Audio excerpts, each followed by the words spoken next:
tonight. Brother Ray Young.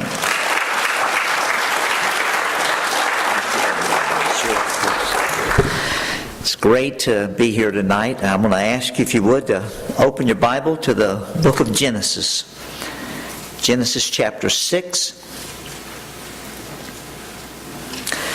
I know this is a missions emphasis week, but I'll be honest with you, I've not spoken in a lot of missions meetings, so I don't have any package to come and deliver to you.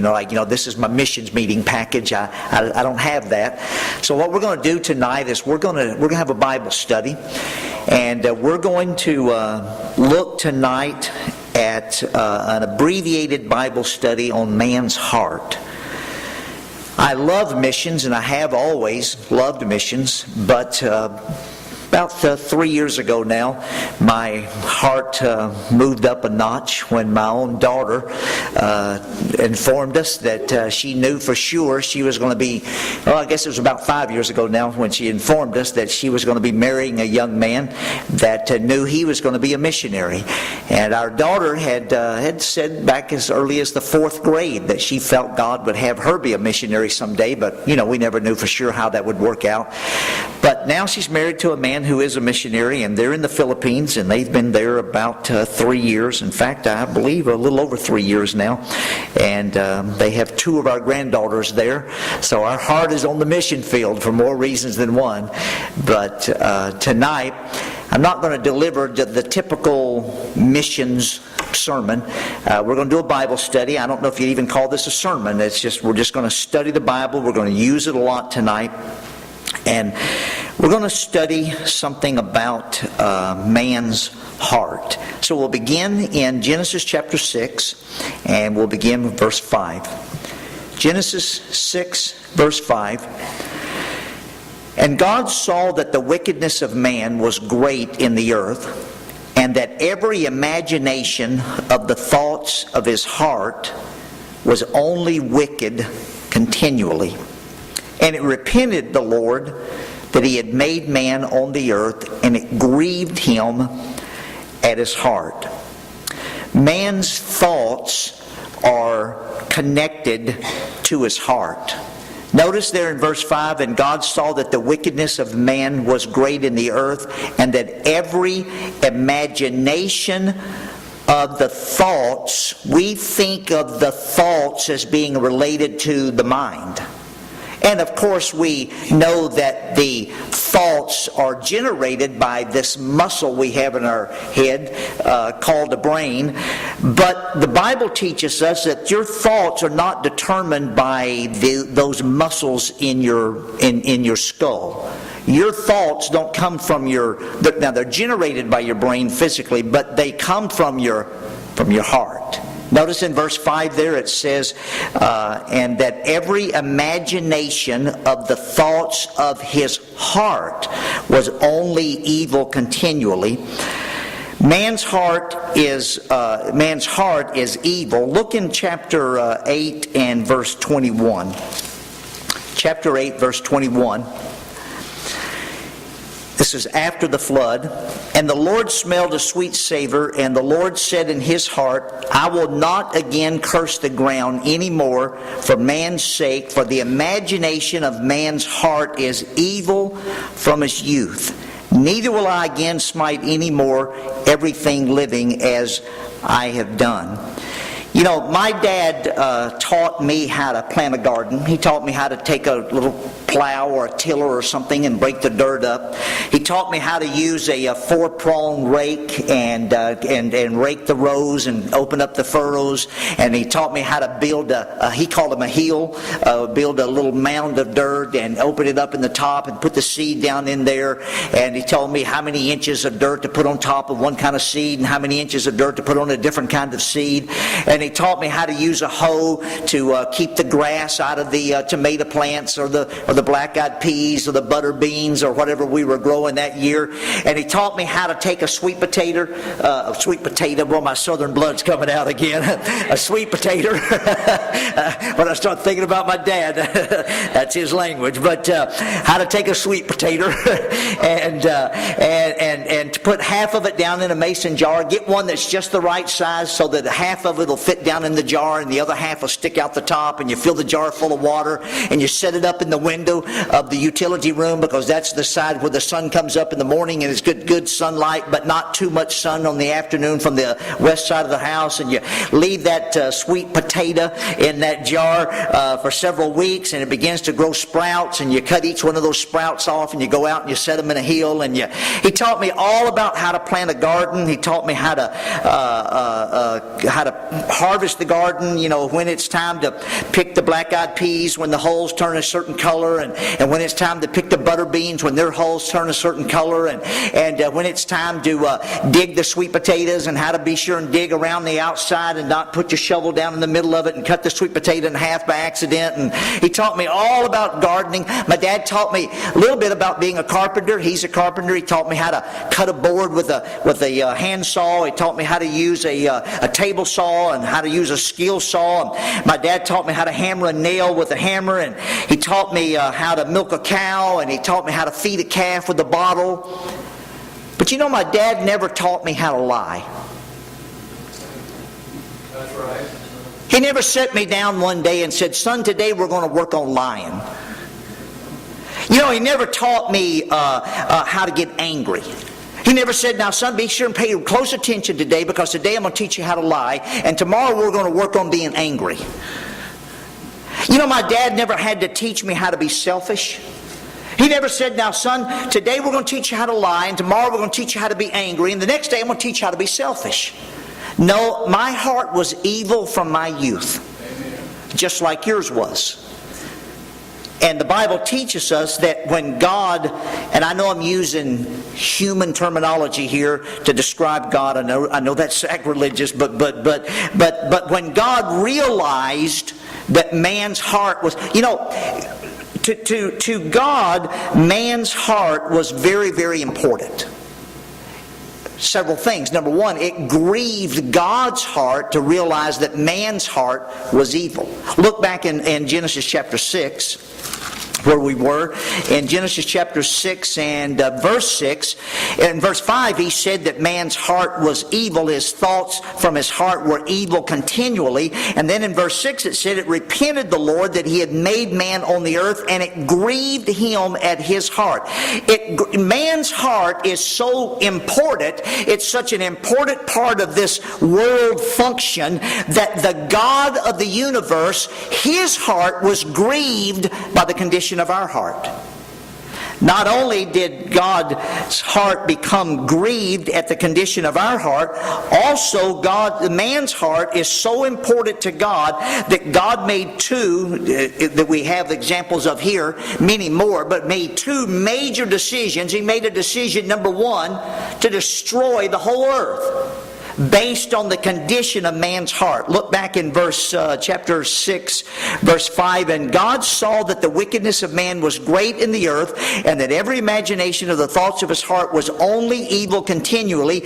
And it repented the Lord that he had made man on the earth, and grieved him at his heart. And the Lord said, I will destroy man whom I have created from the face of the earth, both man and beast, and creeping things, and fowls of the air, for it repenteth me that I have made him." Based on our heart, based on the condition of man's heart, God made the decision, number one, to destroy the entire earth. I mean, that's a pretty major decision, to look down at his creation and say, "Boy, it grieves my heart, it repenteth my heart that I even made those people. I think I'll kill every one of them." And he would have killed every single one of us, except Noah found grace in God's eyes, and so he spared mankind, and he spared the beasts and so forth.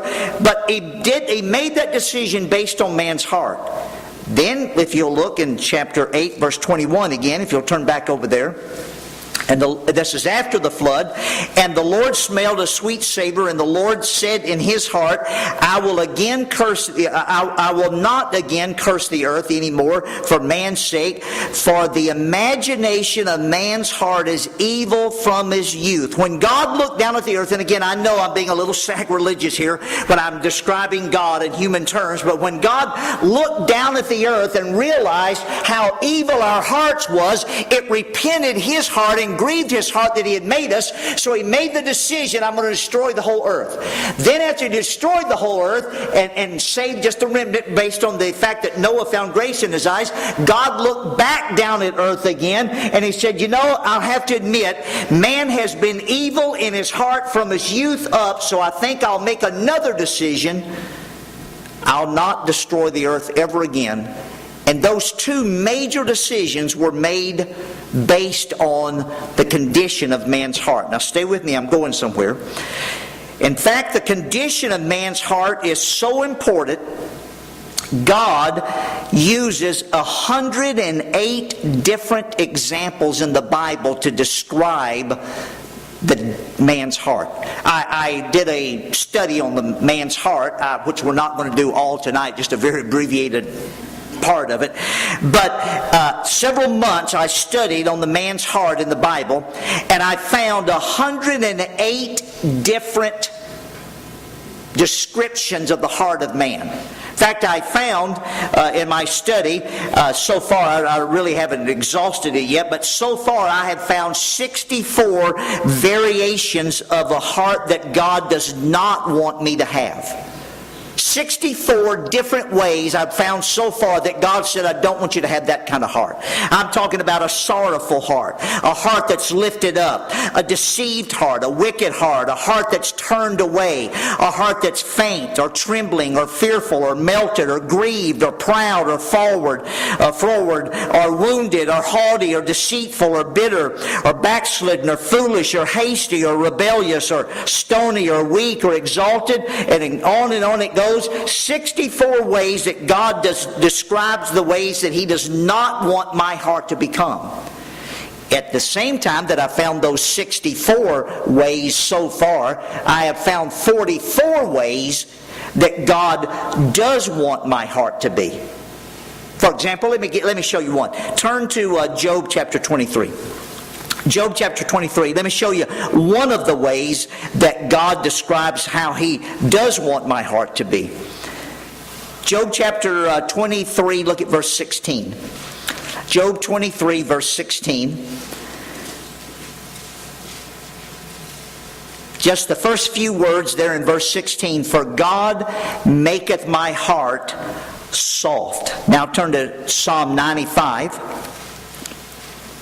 Psalm 95, God makes my heart soft. When God's working on my heart, he makes it soft. For God maketh my heart soft. Now look in verse 8 of Psalm 95. Psalm 95 verse 8, first few words. Harden not your heart. See, God wants my heart to be soft, and when he works on it, he helps me to have a soft heart, and he knows that when I work on my own heart, I'm tempted to make my heart hard. Look in Mark chapter 6. Mark chapter 6. And I want to show you a couple of verses here. So turn to the New Testament, Mark chapter 6. In Mark chapter 6, the disciples here, the apostles, we refer to them as sometimes, they're interacting here with Jesus, and we pick up the story in Mark chapter 6 and verse 51. They're on the sea, and Jesus is walking on the water coming out to them, and it says in verse 51, and he went up unto them into the ship, and the wind ceased.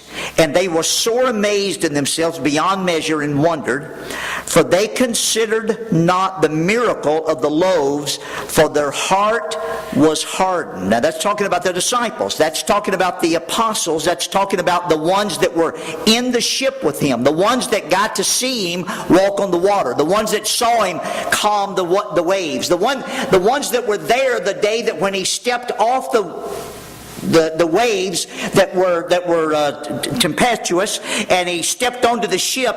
All of a sudden, the waves calmed. All right, now look and keep that in mind, and then look in chapter 8. Mark chapter 8, just one page over, and look at verse 14. Mark chapter 8 and verse 14. Now the disciples had forgotten to take bread. This is another time when they're out on the sea again. Neither had they in the ship with them more than one loaf. And he charged them, saying, skip down to verse 17. And when Jesus knew it, when he knew they didn't have any bread there, and they were talking about that, he saith unto them, Why reason ye, because ye have no bread? Perceive ye not yet, neither understand? Have ye your heart yet hardened? See, even the best of Christians can have a hard heart. Sometimes the best of Christians, the ones that are the closest to Jesus, can have a hard heart, at least in some area of their life. Turn to chapter 16, Mark chapter 16. Last chapter in the book of Mark. And look at verse 14. And before you do, though, look at me for a moment. Wouldn't you think that if there, of all the Christians in the world, when Jesus rose from the dead, some of the very first Christians he showed himself to, wouldn't you think that they would probably be what we would think of as some of the best Christians? Wouldn't you think that if Jesus Christ is going to rise from the dead and he's going to show himself to this group of Christians, this small group of Christians, wouldn't you think that surely they've got to be some of the better Christians? All right, look at what he said to them in chapter 16, verse 14. Afterward, he appeared unto the 11, I'm talking about the 11 who had been with him, minus Judas, the 11, as they sat at meat, and upbraided them, that means he scolded them, with their unbelief and hardness of heart, because they believed not them which had seen him after he was risen. So tonight, I understand this is the Wednesday night crowd. Hey, and this is the Wednesday night crowd that's willing to come the week that they know we're going to talk about missions. And they know what we're going to discuss this week, and this crowd came. But you know, if out of 11 Christians that Jesus Christ personally appeared to after he rose from the dead, if those 11 had to be scolded for the hardness of their heart, I suspicion some of us here in the room tonight have some area of our heart that is not as soft as God would want it to be.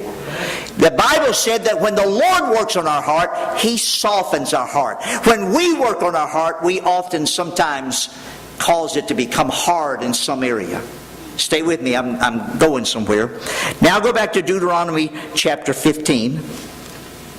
Deuteronomy chapter 15, back in the Old Testament.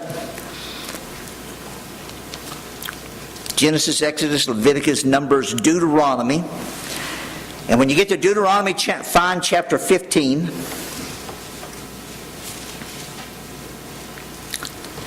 Chapter 15, let's look at verse 7. Deuteronomy chapter 15, verse 7. If there be among you a poor man of one of thy brethren within any of thy gates in thy land, which the Lord thy God giveth thee, thou shalt not harden thine heart, nor shut thine hand from the poor brother. Now, to me, that's pretty clear language. It's pretty clear language, just like a while ago it taught us that the thoughts that we have are associated with our heart. Here it's teaching me that what I'm willing to do with my hands is associated to my heart. My heart can become hardened. He said, harden not your heart and shut your hands. You know what he's saying there is, he's saying that if there's somebody poor near you and there's something you can do with your hands to help that poor person, and if you shut your hand, you're not willing to shake his hand, you're not willing to greet him, you're not willing to welcome him in the church, you're not willing to open your hands and go do some work and help him with something that he's struggling with. You know, it may be that he's so poor he can't afford to hire the help that you can afford. It may be that he's so poor he can't afford to buy the equipment to do whatever it needs to be done that you can buy. And maybe he needs your help. Maybe he needs you to help him. And it may be that, and I know this is what the Bible is more specifically talking about when it says this, and when it says open thine hand, it means with money in it. That's what it's referring to. When it says that there's a poor person near you, it wouldn't have called him a poor person if it wasn't talking about the fact that he's without money. He doesn't have the money that he needs. And the Bible says here that if there's somebody in your midst that is poor and you have something in your hand that you could give to him, if you're not willing to open your hand, it's because not the paralysis of your hand, it's not the paralysis of your arm. It's not because you had your arm in a sling for the last 4 weeks waiting for it to heal. You remember when you were playing football in junior high and you broke your arm and they put it in a sling for 6 weeks, and 6 weeks later they took the cast off and your arm wouldn't move? You remember that? You remember your elbow was stuck and it wouldn't move? And you remember your hand was like this and it wouldn't move? You remember you had to soak it in Epsom salt for several... Well, that's not the problem. It's not the problem that your hand is stiff. It's your heart is stiff or hard. The Bible teaches me that God wants me to have a soft heart. The Bible also teaches me that God not only wants me to have a soft heart, but He wants my soft heart to be willing. Turn to Exodus chapter 35. Exodus chapter 35. Chapter 35 of Exodus, I want to read verse 5. Exodus chapter 35, verse 5. Take ye from among you an offering unto the Lord. Whosoever is of a willing heart, let him bring it, an offering of the Lord, gold and silver and brass. All right, now look at verse 21. Exodus chapter 35, verse 21. Verse 5 told us that He commanded them to take an offering from those who had a willing heart. Now look at verse 21. And they came, everyone whose heart stirred him up, and everyone whom his spirit made willing, and they brought the Lord's offering to the work of the tabernacle of the congregation, and for all His service, and for the holy garments. Now look in verse 29. Exodus chapter 35 and verse 29. The children of Israel brought a willing offering unto the Lord, every man and woman whose heart made him willing to bring for all manner of work which the Lord had commanded to be made by the hand of Moses.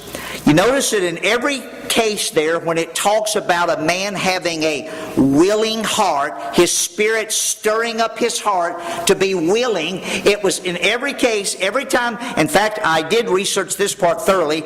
Every time in the Bible it talks about somebody having a willing heart, it was willing to give an offering. A soft heart can be a lot of different things, but a willing heart, every single time it's mentioned in the Bible, it's talking about willing to give an offering. Now turn to 1 Chronicles, 1 and 2 Samuel, 1 and 2 Kings, 1 and 2 Chronicles. Turn to 1 Chronicles, and I want to look at verse 28. 1 Chronicles chapter 28, 1 Chronicles chapter 28.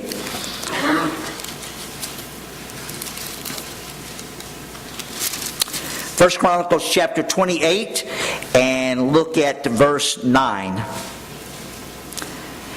And thou, Solomon, my son, know thou the Lord of thy God, of thy father, and serve him with a perfect heart and with a willing mind. Remember earlier we said that the heart and the mind are related, they're connected. For the Lord searcheth all hearts and understandeth all the imaginations of the thoughts. If thou seek him, he will be found of thee, but if thou forsake him, he will cast thee off forever. Remember that we said that man's heart and man's mind are both connected. All right, now turn to Exodus chapter 25. Exodus chapter 25, go back to the book of Exodus, and we're going to read just 2 verses here. The first verse is Exodus 25 and verse 2. Exodus 25, verse 2.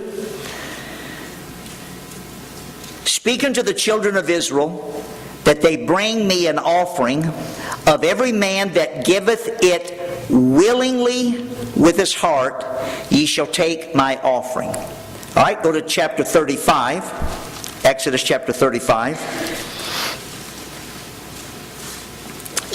and verse 22.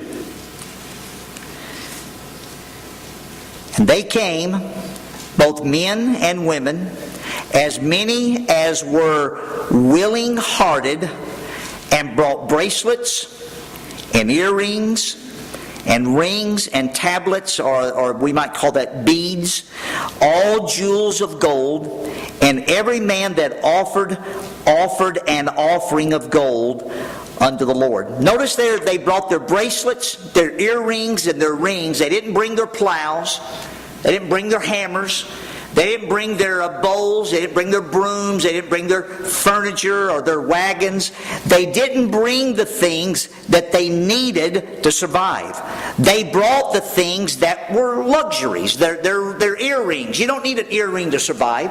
Well, some ladies feel like they do, but you don't need an earring to survive. You don't need a ring to survive. I would still be alive if I didn't have this ring. Well, I don't know. If my wife found out I lost it, I might not be, but you don't have to have a bracelet to survive. And so they didn't bring the things that they had to have. They brought some of their luxury items. God not only wants me to have a soft heart, not only a soft heart that is a willing heart, but God also wants me to have a stirred heart, a stirred up heart. All right, this is the last one, example we're going to look at. Look at Exodus chapter 35, where we just were, and go back to verse 20. Exodus chapter 35, verse 20. And all the congregation of the children of Israel departed from the presence of Moses, and they came, everyone whose heart stirred him up, and everyone whom in his spirit made willing, and they brought the Lord's offering to the work of the tabernacle of the congregation and for all his service and for the holy garments. Now turn to chapter 36. Chapter 36, and begin in verse 1. Beginning in verse 1, chapter 36. Then wrought Bezaleel and Aholiab, and every wise-hearted man, notice that statement, every wise-hearted man in whom the Lord had put wisdom and understanding to know how to work all the manner of work for the service of the sanctuary, according to all that the Lord had commanded. And Moses called Bezaleel and Aholiab, and every wise-hearted man in whose heart the Lord had put wisdom, even everyone whose heart stirred him up to come into the work to do it. And they received of Moses all the offering which the children of Israel had brought for the work of the service of the tabernacle to make it withal. And they brought yet unto him free, notice that word, free offerings every morning. I think the Bible's making it very clear here that when the Lord had a work that he wanted the people to do, he wanted those who had a willing heart that was willing to give, and those whose heart stirred them up to give to this task that needed to be performed. And he said that they brought it a free offering every morning, not an offering that they brought begrudgingly, not an offering that they felt like they had to do because somebody was making them do it. No, it was an offering that they wanted to bring, a free will offering they brought because they wanted to bring it because their heart had stirred them up to do so. we should all have a heart that's soft enough to be willing to do what God stirs us up to do. Now, I'm not saying tonight that you ought to be willing to do more than you're able to do. I'm not saying tonight that you ought to be willing to do more than you would really want to do. I'm saying tonight that God is big enough to stir your heart up to want to do something, and whatever God stirs you up to do, you ought to have a soft enough heart to be willing to do that. Amen. To bring an offering or to do the work. They did not just bring the money, they brought their bracelets, their earrings, their rings. What do you have that you don't really need? Can you think of something that you have, that you own? It's yours. You possess it. It belongs to you. It's not the bank's and you're paying for it a month at a time. It's yours. It's paid for. You paid hard, cold cash for those shoelaces you bought yesterday.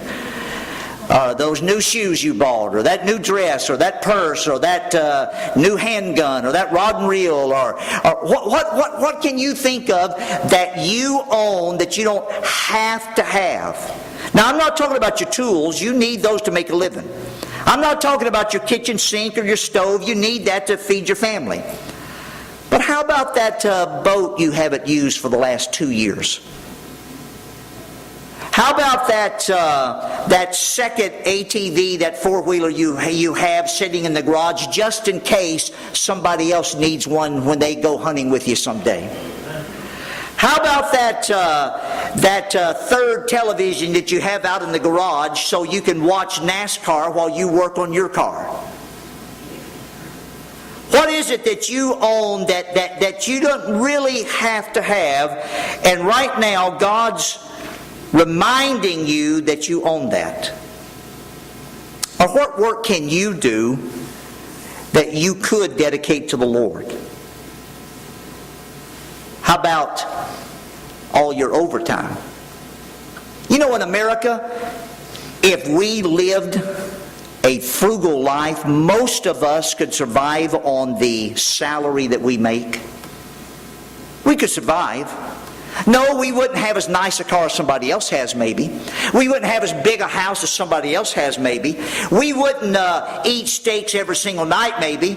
But compared to the rest of the world, most of us in America could survive. I didn't say be comfortable. I didn't say necessarily enjoy everything we'd like to enjoy. But most of us could survive on the salary that we make. Have you ever thought about the idea of taking most of your overtime and say for a month, give all that to God?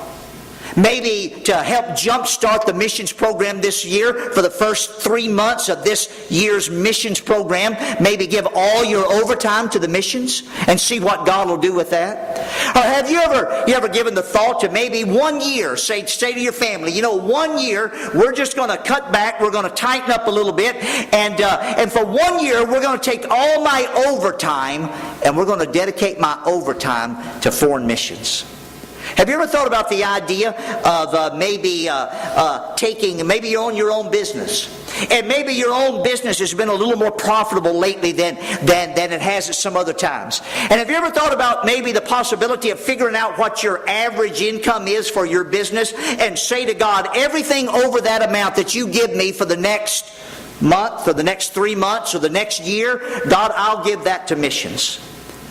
Have you ever thought about the possibility of taking some talent that you have and using that for missions?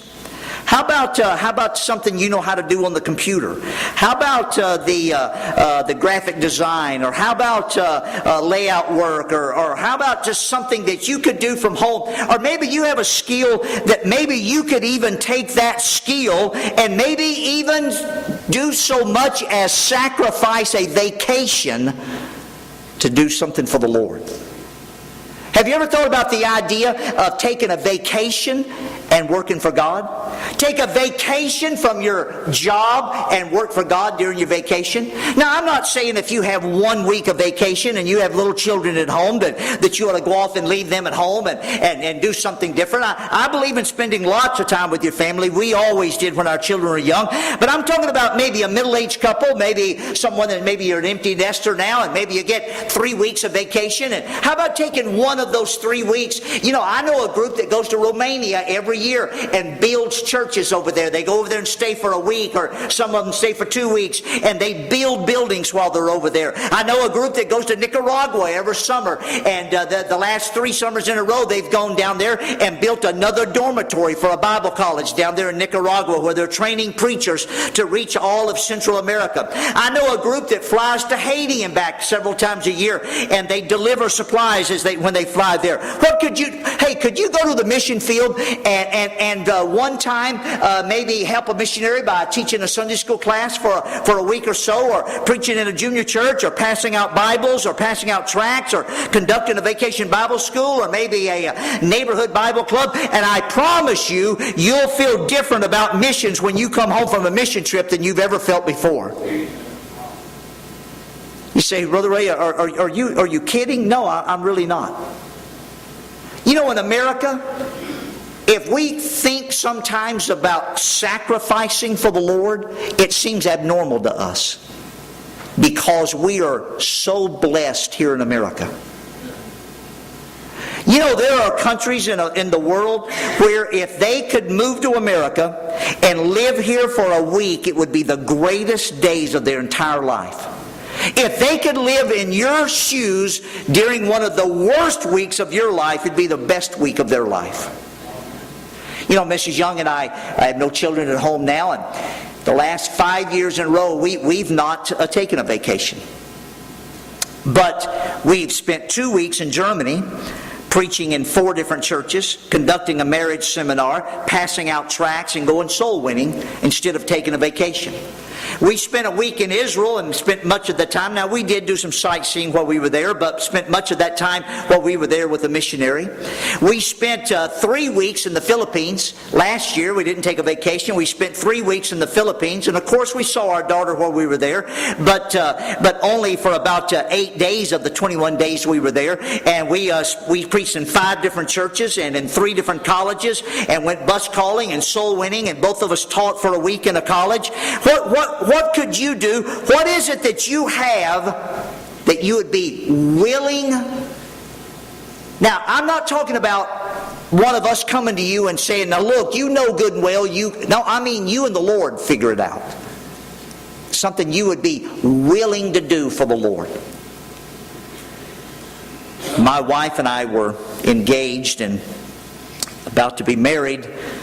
I knew that I needed to buy a wedding ring, and so I went down to the jewelry store and looked at the rings, and I'm not opposed to someone going in debt to buy a ring, but I just decided not to, and so I took the amount of money I had, which wasn't much, and I went to the jewelry store and I paid cash for the ring that I could afford. And it was a very simple little ring, and I gave it to my wife, a little engagement ring and a simple little wedding band, and very, very simple. And after we'd been married several years, I bought her another one that was a little nicer, but not much. And then after we'd been married a few more years, I said to her, you know, if you want to replace those rings, I'll get you a better one, a nicer one. And she said, no, I like the ones I have, and I'll just keep them. And so for about 30 years, she wore the same little simple wedding rings that I'd bought her. And finally, they broke. And I said, okay, now that your ring's broke, we're going to get you a nice one. I said, let's go to the jewelry store. I said, in fact, you go to the jewelry store and pick out the one you want. She picked it out, and we put it on layaway, and she did without a wedding ring for a while, and I said, okay, we'll pay it off. And you know, one day I was reading my Bible, and the Bible talked about the amount of sacrifice that I was willing to make was in relation to how much I actually loved God. And you know, when the Bible reminded me of that, I wasn't thinking of how much I was sacrificing to express my love to God, all of a sudden I thought about how little I was sacrificing to get that wedding ring for my wife, making her wait all those months while I paid it off. And I remembered that downstairs in my basement was my gun cabinet with more guns than I would ever need in any given situation. I mean, you can only pull so many triggers at one time. And I went down there and I opened that cabinet door and I said, okay, that one, that one, that one, that one, that one, and that one. Those 6. I haven't shot them in years. I like them. I enjoy them. But I haven't shot them in years, and I could probably do without them. So I found a friend of mine who sold guns at gun shows, and I said to him, of those 6 guns, this is the one that I could do without the easiest. And this is the one that I really don't want to have to do without. And everything in between in order. And I said, so price this one so we know for sure it'll sell, and price this one so maybe it won't, and everything in between. And 4 of my guns sold, 2 didn't. And the 4 that sold were to the very penny the amount I needed after the time to pay off those rings. To the very penny. The amount that was left due after I'd already made a couple of installment payments. And you know, those 4 guns have brought me more joy than all my other guns put together. With all the times, hundreds, literally hundreds and hundreds of times that I've been squirrel hunting, rabbit hunting, coon hunting, dove hunting, quail hunting, pheasant hunting, duck hunting, goose hunting, deer hunting. The time that every squirrel I killed, every rabbit I killed, every coon. I mean, you talk about, you guys that coon hunt, you know how much fun it is. You know how much fun it is to go out there at night and hear the dogs run and chase those dogs and stumble through the swamps and catch that coon and shake him down out of the tree and watch the dogs fight with him and you know how thrilling that is and I know you ladies don't, but you know how thrilling that is. And you know how thrilling it is when you go quail hunting and you got a good dog and man, he finds that covey and he's on the point and you tell him, you give him the signal and he jumps in there in the middle of that covey and they go every direction and boy, you're just shooting everywhere you can and dove hunting. And well, I remember a few years ago I was dove hunting one day over on the King Ranch in southern Texas, and I was hunting a tank about right at sunset, and the doves were coming in so fast the last 45 minutes before sunset, I never got my gun fully loaded for 45 minutes straight. Now, I only killed about a dozen doves, but I was shooting a lot of shells and having a big time. And I can stand up here for the next week and tell you all the thrilling stories about the day I killed 2 elk in one day. And don't tell the game warden I did, but my brother had a license, he hadn't filled yet. But I killed 2 elk, and one day I shot one, and the herd took off running, and it got about 400 yards away, and my brother said, hey, fill my tag right quick. And so I dropped down and I shot an elk on a dead run at about 400 yards, and I hit him right in the chest of the cow, and she fell and got up and ran off, and we chased her through the mountains for a couple of hours and finally caught up with her. And boy, my bear I killed, up in Canada, I could just stand up here and tell you story after story. But you add all of those thrilling, exciting times together,